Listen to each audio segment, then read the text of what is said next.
Salam müəllimlər, hər vaxtınız xeyir olsun. Biz bu günləri Kolbergin mənəvi inkişaf nəzəriyyəsinə baxacağıq.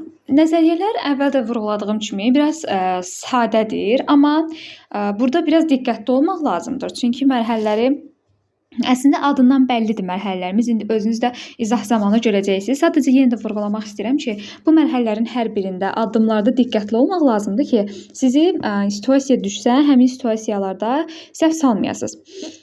Biz mənəvi inkişaf nəzəriyyəsini ümumilikdə baxacağıq və sonda 2 dənə də bizim maraqlı bir belə deyək də orada bir faktlar var ki, hamımızı əslində düşündürən bir suallar var ki, onlara da nəzər yetirəcəyik.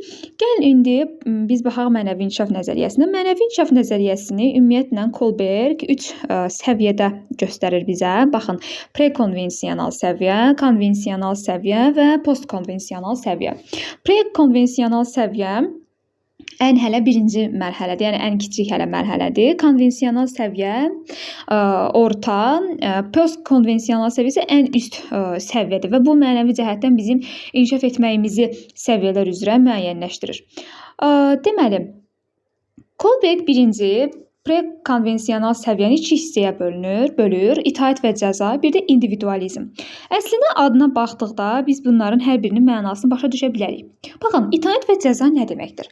Biz bir məsələyə, ümumiyyətlə bir belə deyək də hər hansı bir hadisəyə, bir işə itaət göstərməliyik ki, cəza almayaq. Məsələn, tutaq ki deyirəm, biz bir müəllim olaraq şagirdə hər hansısa bir məsələni qadağa qoymuşuq ki, dərsdə danışmaq olmaz.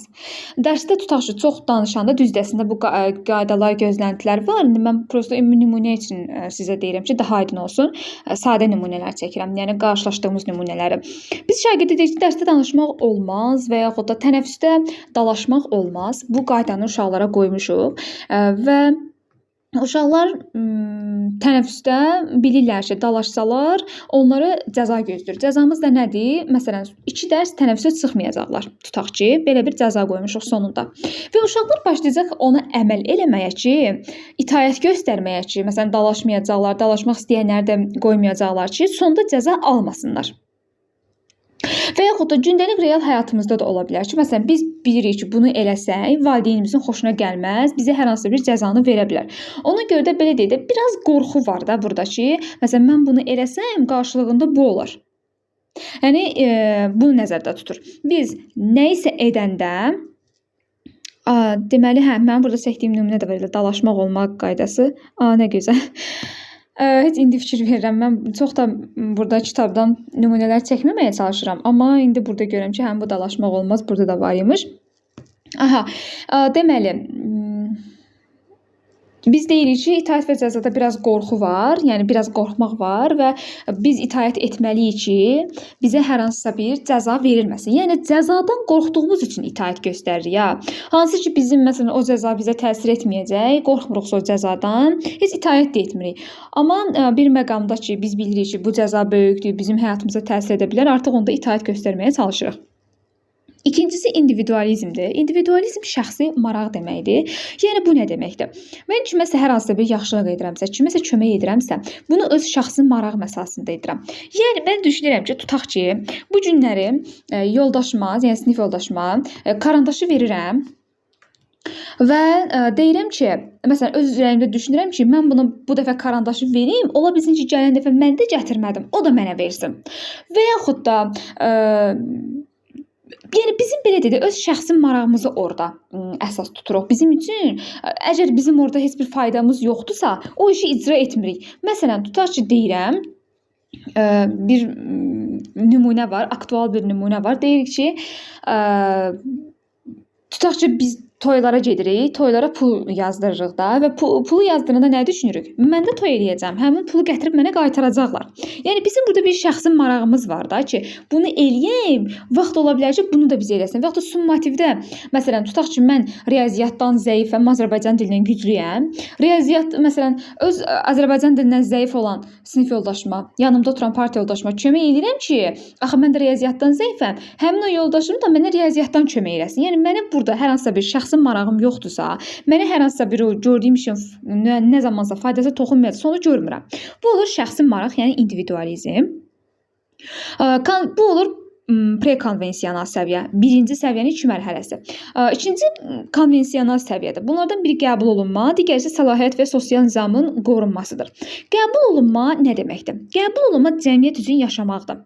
Məsələn, tutaq ki, hər hansısa bir hadisə baş verib və biz belə cəmiyyət üçün yaşayırıq. Cəmiyyət bizi qəbul eləsin. Yadınızda cəmiyyət tərəfindən qəbul edilmək məntiq xətasını keçmişdik. Bu da onunla eynidir. Məsələn, mən görürəm ki, tutaq ki, yəni orada biz özümüzü cəmiyyətə bənzədirdik. Burada isə cəmiyyət tərəfindən yaxşı bir dırnaqarası yaxşı bir insan olmağa çalışırıq ki, cəmiyyət bizi yaxşı bir insan olaraq qəbul eləsin. Yəni tutaq ki, belə deyirik biz, məsələn, yolla gedirik, görürük ki, məsələn, binanın qarşısında bir yaşlı qoca var və əlində ağır yükləri var.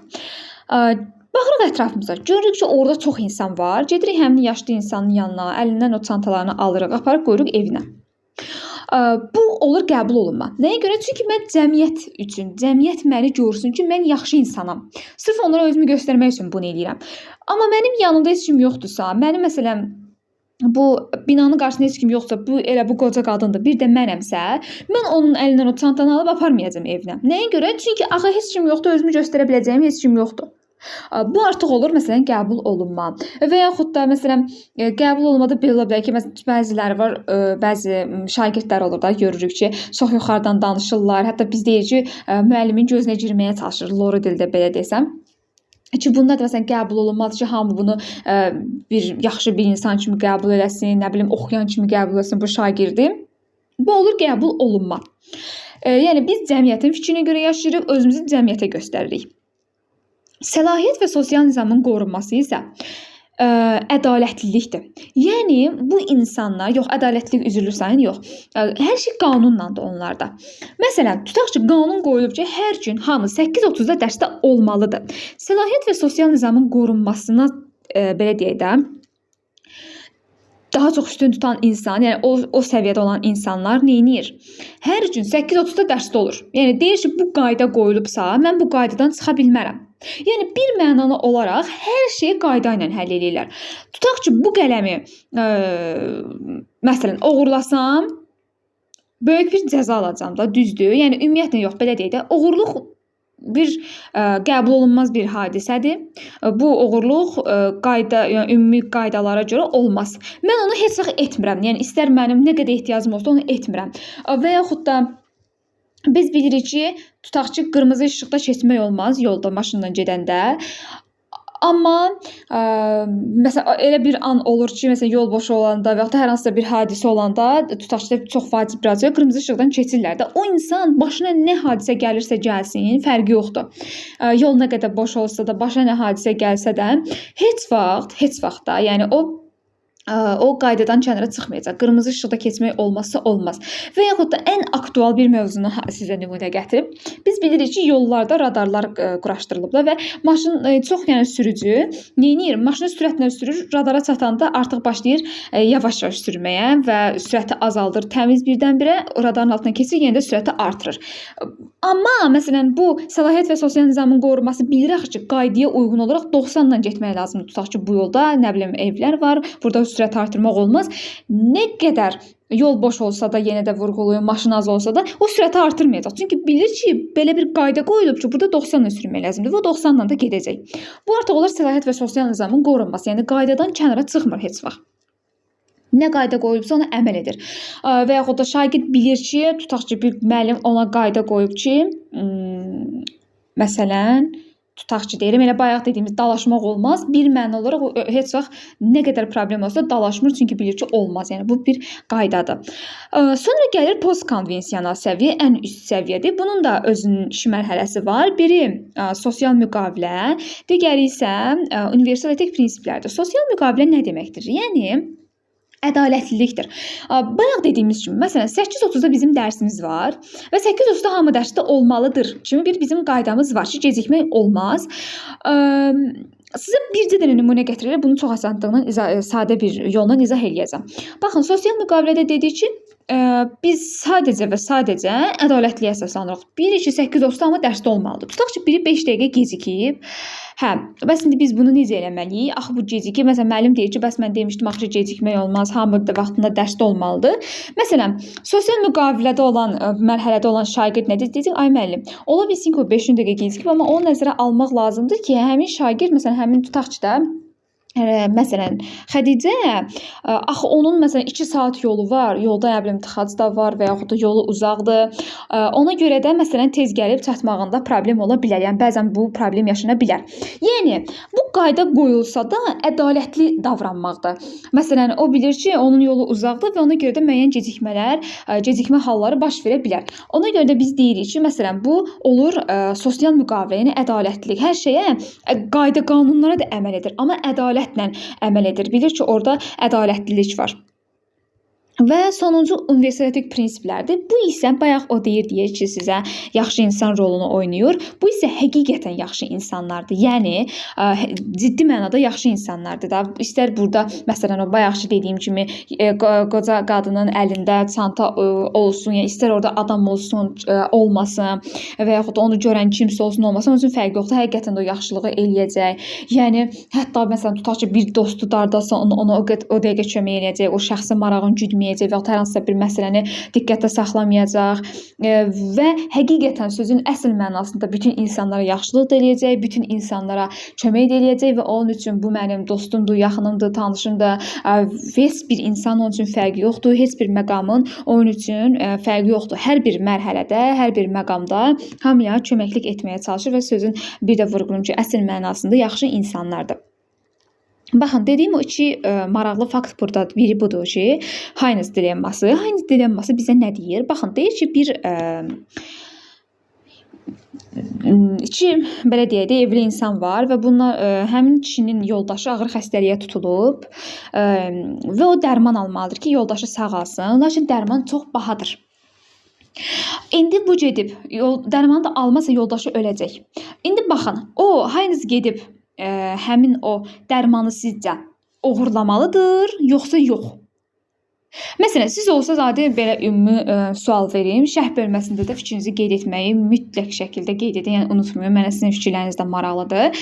Məsələn, deyirik ki, siz hanginizin yerinə olsaz dərmanı oğurlayardınızmı? Həqiqətən məsələn mən müdavimələr dərsdə də sual verirəm ki, bəs siz olsaydınız oğurlayardınız. Yəni təsəvvürün yoldaşınız ölüm ayağındadır. O dərmanı mütləq almalısınız. Almağa pulunuz da çatmır. Nə etməlisiniz? Yəni oğurlayarsınız yoxsa yox? Və burada indi mərhələlərə uyğun mən sizə bunu deyim, daha aydın olsun. Məsələn, o deyəcək ki, yox, biri deyəcək ki, mən oğurlamaram, çünki bilirəm ki, sonunda mənə cəza veriləcək, həbs olunacaq. Bu itaət və cəza mərhələsindədir. İkinci individualizmdir. İndividualizmdə olanda deyəcək ki, yox, belə deyək, bəli, oğurluyum, bəlkə ola bilsin nə vaxtsa mənim də başıma hər hansısa bir hadisə gələr, o da mənim üçün nəsə eləsin. O da mənim üçün gedib dərman oğurlasın, belə deyək də, daha rahat başa düşəsiniz deyə. Və yaxud da qəbul olunma deyəcək ki, hə, qoy oğurluyum, hamı desin ki, bu yaxşı insandır. Məsələn, Səlahiyyət və Sosial Nizamın Qorunması deyəcək ki, yox, oğurluq qadağan olunan bir məqamdır, bir hadisədir, mən oğurlaya bilmərəm. O bir düşünəcək ki, ədalətlidirsə oğurluyum, sosial müqavilədə olan, ədalətli deyilsə oğurlamıram. Universitetik prinsip də mütləq şəkildə düşünmədən oğurlayacaq, çünki o artıq həqiqətən sözün əsməsin yaxşı insandır, heç nəyi nəzərə almır, sadəcə yoldaşını qurtarmaq üçün oğurlaya bilər. Və bir də Co dilemması var. Co dilemması isə deməli burada deyir ki, ata oğluna hər gün pul verir ki, yay düşərgəsinə getsin Co.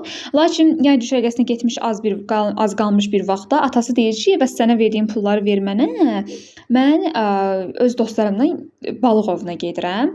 İndi sonra belə bir sual verir ki, sizcə indi Co həmin o pulları atasına verməlidir, yoxsa yox? Mən bunu məsələn uşaqlara da sual verəndə bəziləri deyir ki, verərəm. Çünki o mənə atamda o pulu da mənə atam verir. Bəziləri deyir, yox, vermərəm. Yəni burada da öz fikrinizi bildirməyi unutmayın ki, məsələn siz olsanız həmin o pulu, sizə verilən pulları atanıza qaytarardınız, yoxsa qaytarmazdınız. Bu qədər dəyərli müəllimlər. Hər hansısa bir qaranlıq qalan məqam varsa şərh bölməsinə və yaxud da şəxsidən 055 270 51 25 nömrəsinə yazaraq fikrinizi bildirə bilərsiniz.